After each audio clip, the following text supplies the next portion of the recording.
എന്നെ കൊല്ലുക എന്ന് പറയുന്നത് അത്ര നിസ്സാരമല്ലെന്ന് നമുക്ക് മനസ്സിലായിട്ടുണ്ടാവും. അതുകൊണ്ടാണല്ലോ വേറെ ഇരയെ തേടി പിടിച്ചത്. ഓ, ഇതിപ്പോ ചത്താലെന്താ, ആള് പോപ്പുലർ ആയില്ലയോ? എന്നാ പിന്നെ ഞങ്ങൾ ഇറങ്ങട്ടെ. ഇനിയും ഗുരുക്കളുടെ അങ്ങോട്ട് പോകുന്ന വഴിക്ക് കയറാം. പിന്നെ നടുവേദനയാന്നല്ലേ പറഞ്ഞത്?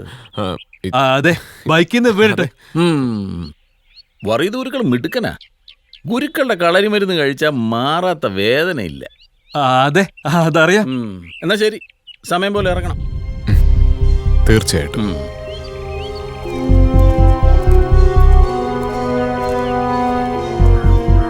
എന്ത് തോന്നുന്നു നിനക്ക് ഐസക് പണിക്കരെ കണ്ടിട്ട്? ദക്ഷയ്ക്കും അവളുടെ ഫാമിലിക്കും മാത്രം സംഭവിച്ചൊരു ട്രാജഡിയിലെ വില്ലനാണ് ഈ ഐസക് പണിക്കർ. എന്നാ ബാലഗംഗാധരനോ അനുദിനം വളർന്നുകൊണ്ടിരുന്നൊരു സാമൂഹ്യ വിപത്ത്. ഒരു പേഴ്സണൽ റിവെഞ്ചിന്റെ പേരിൽ ഐസക് പണിക്കരെ കൊല്ലുന്നതിനേക്കാൾ നല്ലതാണ് ഇനിയും ജീവിച്ചിരുന്നാൽ പല ജീവിതങ്ങളും തകർത്തേക്കാവുന്ന ബാലഗംഗാധരനെ ഇല്ലാതാക്കുന്നതെന്ന് ദക്ഷ ചിന്തിച്ചിട്ടുണ്ടാവും. അപ്പൊ ഏതാണ്ട് 9 വയസ്സ് മുതൽ മനസ്സിൽ കൊണ്ടു നടന്ന പക ദക്ഷ മറന്നു എന്നാണോ നീ പറയുന്നത്? എടാ, അത് മറന്നില്ലായിരുന്നെങ്കിൽ അവൾ ഐസക്കിനെയല്ലേ കൊല്ലേണ്ടിയിരുന്നത്.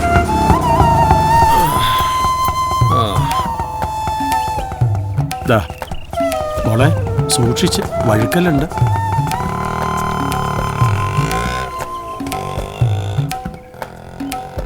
എന്താടാ, നീ ഇവരെ അറിയോ? ഹേയ്, കണ്ടിട്ടേതോ റിട്ടയർഡ് സ്കൂൾ മാഷ് മകളോന്ന് തോന്നുന്നു. കൊള്ളാം. ഒറ്റ നോട്ടത്തിൽ തന്നെ ആളുകളെ തിരിച്ചറിയാനുള്ള IPSകാരന്റെ കഴിവ് കൊള്ളാം. ഏതായാലും കോട്ടയം പള്ളിയിലെ വികാരിയാണെന്നൊന്നും പറഞ്ഞു കളയായിരുന്നത് ഭാഗ്യം. എന്താടാ?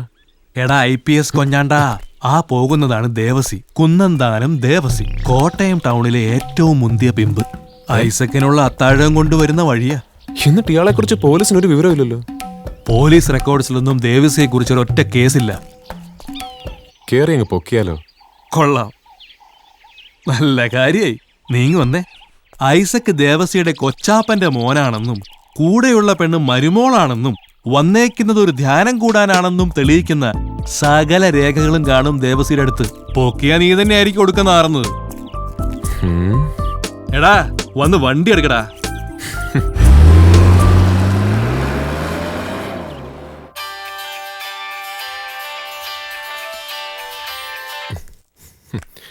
ആ, എന്താടാ?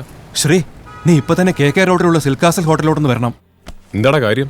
അതൊക്കെ വരുമ്പോ പറയാം. നീ വേഗം വാ.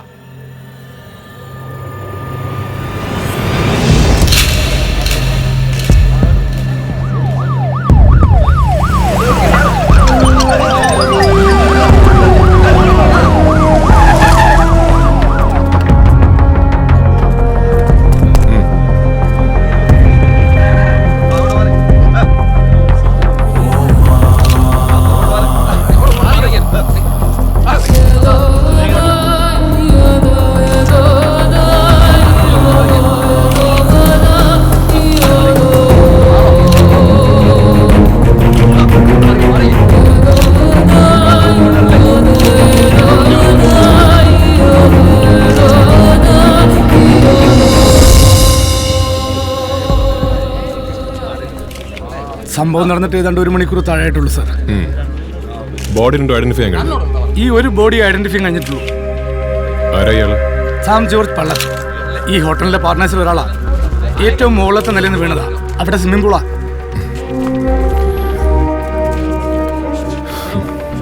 സാർ, സംഭവത്തിനൊരു വിറ്റ്നസ് ഉണ്ട്, ഒരു ഐ വിറ്റ്നസ്. ഈ ഹോട്ടലിൽ തന്നെ ഒരു സ്റ്റാഫ്. ഓഹോ. പക്ഷേ ഇവിടെയുള്ള ആർക്കും മറ്റേ ബോഡി ആരതാണെന്ന് തിരിച്ചറിയാൻ കഴിഞ്ഞിട്ടില്ല. ഇങ്ങനെ ഒരാളെ ഇതിനുമുമ്പ് ഇവിടെ ആരും കണ്ടതായി പോലും ഓർക്കുന്നില്ല. Sorry please. നിനക്കറിയോ ഈ സാം ജോർജിനെ? സ്ഥലത്തെ പ്രമാണിയായിരുന്നല്ലോ, അതുകൊണ്ട് ചെറിയ പരിചയമുണ്ട്. പക്ഷെ ശ്രീ, മറ്റേയാളെ ഞാൻ എവിടെയോ കണ്ടിട്ടുണ്ട്. എവിടെ ആണെന്ന് അങ്ങോട്ട് കറക്റ്റ് കിട്ടുന്നില്ല. ശരിക്കും ഓർത്തു നോക്കടാ, ചിലപ്പോ കിട്ടും. ഇല്ലടാ, പക്ഷെ ഞാൻ ഊഹിക്കുന്ന ആളാണെങ്കിൽ അത് കൃത്യമായി തിരിച്ചറിയാൻ കഴിയുന്ന മറ്റൊരാളുണ്ട്. അതാരാ? ആളെ വിളിച്ചിട്ടുണ്ട്, ഇപ്പൊ വരും. നില, ഇനി എന്താ?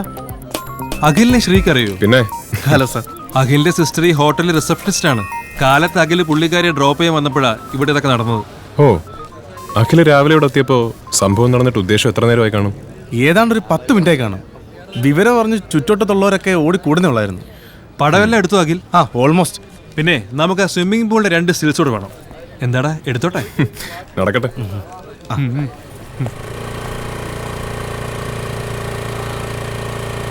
ഇതാ ഞാൻ പറഞ്ഞ ആള്. ഇയാളോ? ഇയാളാ മുഖപടം മാസികയുടെ എഡിറ്റർ അല്ലേ? അതെ, സുധർമ്മൻ. ആ മില, ഹലോ സർ. ആ, അവിടെയാണോ ബോഡി കിടക്കുന്നത്? ആ അതെ. ആ ഞാനൊന്ന് നോക്കിയിട്ട് വരാം. Side please. ഇതുപോലത്തെ ബോറന്മാരും നിനക്ക് ഫ്രണ്ട്സ് ആയിട്ടുണ്ടോടാ? ആ കോളേജ് പഠിക്കുമ്പോഴേ കുറച്ച് ബോറന്മാരെ ഞാൻ ഫ്രണ്ട്സ് ആക്കിയിട്ടുണ്ട്.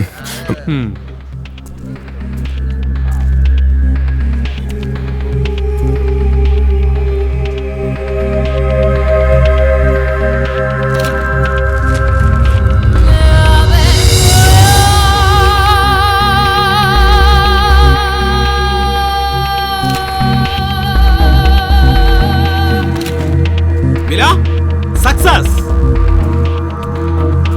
ഇത് നമ്മൾ ഉദ്ദേശിച്ച ആള് തന്നെ. കഴിഞ്ഞ ഓഗസ്റ്റിൽ മുഖപടമാ. സാറിതൊന്ന് നോക്കിയട്ടെ.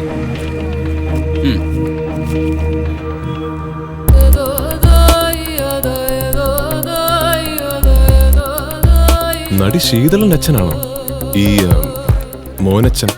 അതെ സർ, എല്ലാ ഡീറ്റെയിൽസും ഇതിലുണ്ട്. പക്ഷെ മില, എനിക്ക് മനസ്സിലാകാത്തത് ഇയാളെന്തിനാ ഈ സാമുമായിട്ട് കോർത്തതെന്നാ. സ്വന്തം ഭാര്യ അളിയനെ കൊല്ലുമെന്ന് പറഞ്ഞ് നടന്നവനാ ഈ മോനച്ചൻ.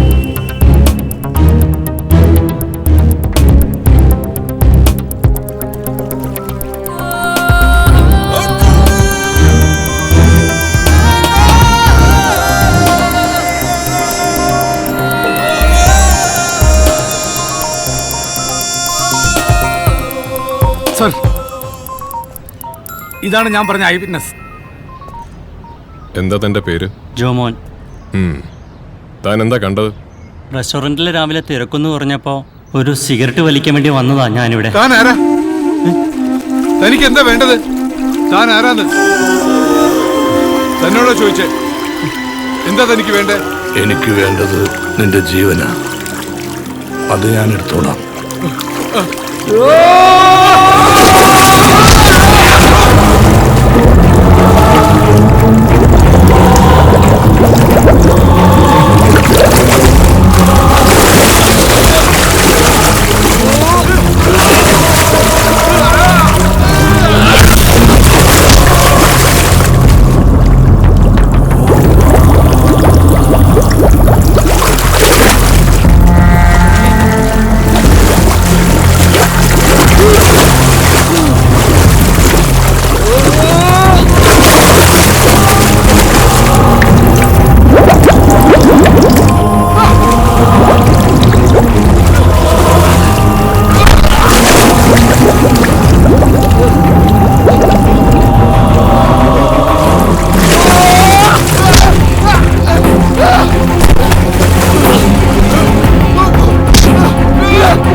നോക്കി നിൽക്കാതെ പിടിച്ച് മാറ്റണം ഈ നായിന്റെ പോലെ.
പതിവായി സാം ഇവിടെ തന്നെയാണോ സ്വിമ്മിങ്ങിന് വരാറ്? അതെ സാർ, കാലത്തെ എക്സസൈസ് കഴിഞ്ഞാൽ നേരെ ഇവിടെ വരും.